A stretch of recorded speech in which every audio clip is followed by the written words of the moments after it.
নমস্কাৰ বন্ধু বান্ধৱীসকল আপোনালোকক স্বাগতম জনাইছো আমাৰ এডুস্পাৰ্ক ইউটিউব চেনেললৈ। আজি আমি ইণ্ডিয়ান পলিটিৰ এটা সিৰিজ আৰম্ভ কৰিবলৈ লৈছো। এই সিৰিজটোত আপোনালোকে সকলোবোৰ টপিক ইণ্ডিয়ান পলিটিৰ অতি সহজতে পঢ়িব পাৰিব। এডিআৰই হওক, হেল্থ হওক, বিভিন্ন এক্সামৰ পৰা APSC লৈকে এই ইণ্ডিয়ান পলিটিটো বিৰাট গুৰুত্বপূৰ্ণ হয়। গতিকে আপোনালোকে আমাৰ চেনেলৰ জৰিয়তে এইটো সহজকৈ পঢ়িব পাৰিব। আৰু মই যেনেকৈ নোটছখিনি ইয়াত দি দিছোঁ সেনেকুৱাকৈ আপোনালোকে যদি বহীত লিখি লয়, নোটছ বনায়, তেতিয়াহ'লে আপোনালোকৰ পঢ়াত বা মনত ৰখাত সুবিধা হ'ব। গতিকে আজি ইণ্ডিয়ান পলিটিৰ আমি হিষ্টৰিকেল বেকগ্ৰাউণ্ডৰ বিষয়ে কথা পাতিম। কাৰণ ইণ্ডিয়ান পলিটি বা ইণ্ডিয়ান কনষ্টিটিউশ্যন আৰম্ভ কৰাৰ আগতে আমি জানিব লাগিব হিষ্টৰীটো কেনেকুৱা আছিল আমাৰ। গতিকে আহক ভিডিঅ'টো আৰম্ভ কৰোঁ। ইষ্ট ইণ্ডিয়া কোম্পানীয়ে কি কৰিছিল? ব্ৰিটিছ কুইন এলিজাবেথ, তেতিয়া ব্ৰিটিছৰ কুইন আছিল এলিজাবেথ I, তেওঁৰ পৰা এখন ৰয়েল চাৰ্টাৰ মিনছ এটা পাৰ্মিশ্যন লৈ আহিছিল যে সেই পাৰ্মিশ্যনখনত যে কি আছিল, ইষ্ট ইণ্ডিয়া কোম্পানীয়ে কি কৰিব পাৰিব? বিজনেছ কৰিব পাৰিব ইণ্ডিয়াত, আৰু তেওঁৰ লগত বাহিৰে কোনেও আৰু বিজনেছ নকৰে। তাত মনোপলি আছিল ইষ্ট ইণ্ডিয়া কোম্পানী। 1623খন চাৰ্টাৰৰ অধীনত তেওঁলোকে ভাৰতলৈ আহিল আৰু চুৰতত লেণ্ড কৰিলে 1608ত। যেতিয়া চুৰতত লেণ্ড কৰিছিল 1608ত, তেতিয়া মোগলৰ ৰজা আছিল জাহাংগীৰে কি কৰিলে? তেওঁলোকক প্ৰথমতে পাৰ্মিশ্যন দিয়া নাছিল, কিন্তু কিছুমান ইষ্ট ইণ্ডিয়া কোম্পানীয়ে তেওঁক কি কৰিলে? লোভ দেখুৱালে, গিফ্ট লৈ গ'ল।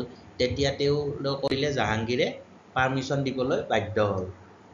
ভাল পালে তেওঁক, যিহেতু ৰজা হিচাপে ইমান সন্মান কৰিলে বা সেই কৰিলে, গতিকে জাহাংগীৰে সেইটো কথা ভাল পালে ইষ্ট ইণ্ডিয়া কোম্পানীৰ। কিন্তু চুৰতত যদিও সেই কৰিছিল, লেণ্ড কৰিছিল, কিন্তু চুৰতত দিয়া নাছিল ফেক্টৰী খোলাৰ পাৰ্মিশ্যনটো, তেওঁলোকক দিলে মছুলিপট্টনম, অন্ধ্ৰপ্ৰদেশত 1611 চনত।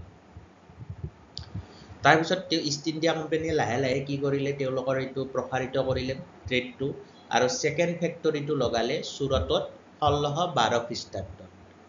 যেতিয়া চুৰতত তেওঁলোকে ফেক্টৰী লগালে, সেই সময়ত চুৰতত কাৰ আণ্ডাৰত আছিল? চুৰট পৰ্তুগীজসকলৰ।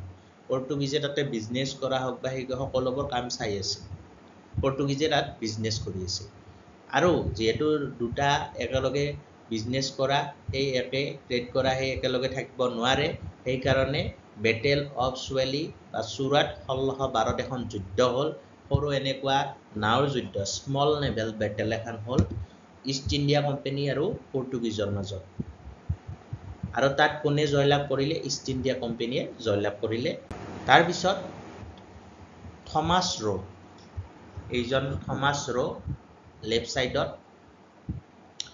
থমাছ ৰ'য়ে জাহাংগীৰৰ লগত এখন চুক্তি চাইন কৰিলে যে কি মই আপোনাক টেক্স দিম, এই কৰিম, প্ৰফিটৰ পৰা শ্বেয়াৰ দিম।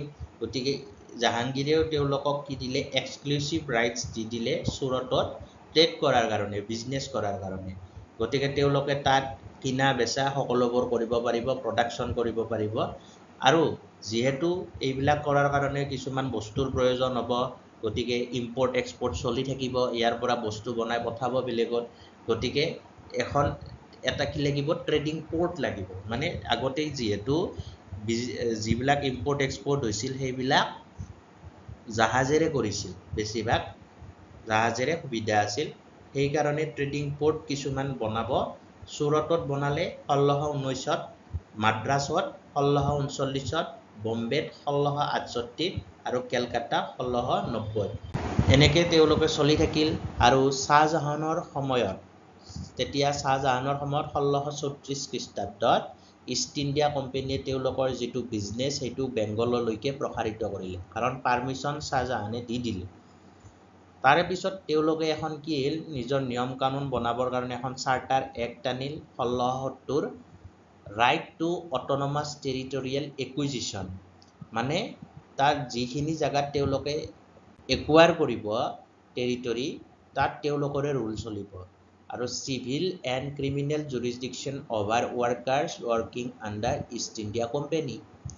ইষ্ট ইণ্ডিয়া কোম্পানীৰ আণ্ডাৰত যিবিলাক ৱৰ্কাৰে কাম কৰি আছে, তেওঁলোকে যদি কিবা নিয়ম কানুন ভংগ কৰে, তেতিয়া তেওঁলোকৰ ওপৰত চিভিল বা ক্ৰিমিনেল ব্যৱস্থা আইনী ব্যৱস্থা লোৱা হ'ব গতিকে এইটো দেখিলে মোগলেসকলে দেখিলে যে এইটো তেওঁলোকে নিয়ম ভংগ কৰি আছে মিছইউজ কৰি আছে ট্ৰেডৰ যিটো নিয়ম বান্ধি দিছিল মোগলসকলে সেইটোৰ পৰা মিছইউজ কৰি আছে পাৱাৰৰ আৰু টেক্সও পেমেন্ট কৰা নাই মোগলসকলক নবাববিলাকক টেক্সও পেমেন্ট কৰা নাই গতিকে মোগলসকলে ভাবিলে এনেকৈ চলি চাই থাকিলে নহ'ব গতিকে ইষ্ট ইণ্ডিয়া কোম্পানী আৰু মোগলসকলৰ মাজত প্ৰথমখন যুদ্ধ হ'ল বেটেল অফ প্লাচি পলাশীৰ যুদ্ধ 1757 চন 1757ত ইষ্ট ইণ্ডিয়া কোম্পানীৰ ফালৰ পৰা যুদ্ধ কৰিছিল ৰবাৰ্ট ক্লাইভ তেওঁৰ আণ্ডাৰত যুদ্ধ হৈছিল আৰু নবাব অফ বেংগলক প্ৰতিনিধিত্ব কৰিছিল সিৰাজউদ্দৌলা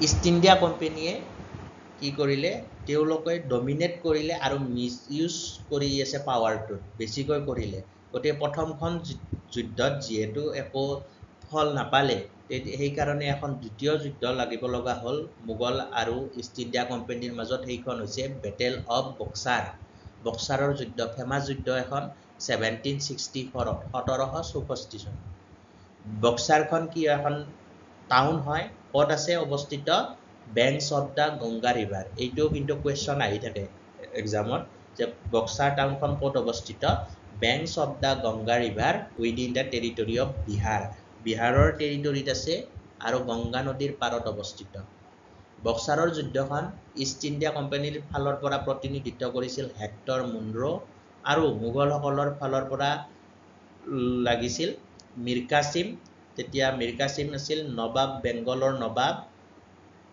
সুজাউদ্দৌলা অৱধৰ নবাব আৰু Shah Alam II Mughal empire Shah Alam II এই তিনিজনে প্ৰতিনিধিত্ব কৰিছিল মোগলক আৰু ইষ্ট ইণ্ডিয়া কোম্পানীৰ হেক্টৰ মুনৰো তাত ব্ৰিটিছাৰে জয় হৈছিল ইষ্ট ইণ্ডিয়া কোম্পানীয়ে জয়লাভ কৰিছিল যিহেতু ইষ্ট ইণ্ডিয়া কোম্পানীয়ে জয়লাভ কৰিলে জয়লাভৰ পিছত কি হয় যোন পাৰ্টি জিকে তাৰ আৰু হৰা পাৰ্টিটোৰ মাজত এখন চুক্তি চাইন যে আমাৰ এইখিনি ৰাইট আছে ইয়াত আপোনালোকে ইয়াতে হস্তক্ষেপ কৰিব নোৱাৰে সেইকাৰণে এখন চুক্তি হ'ল ট্ৰিটি অফ এলাহাবাদ 1765ত এলাহাবাদত 1765 চনত এখন কি হ'ল চুক্তি হ'ল কাৰ মাজত ব্ৰিটিছ ইষ্ট ইণ্ডিয়া কোম্পানী আৰু মোগল এম্পায়াৰৰ মাজত ব্ৰিটিছ ইষ্ট ইণ্ডিয়া কোম্পানীৰ ফালৰ পৰা ৰবাৰ্ট ক্লাইভে আৰু মোগল এম্পায়াৰৰ ফালৰ পৰা শাহ আলম IIয়ে সেইখনত কি কৰিলে সাইন কৰিলে কি গ'ল সেই চুক্তি মতে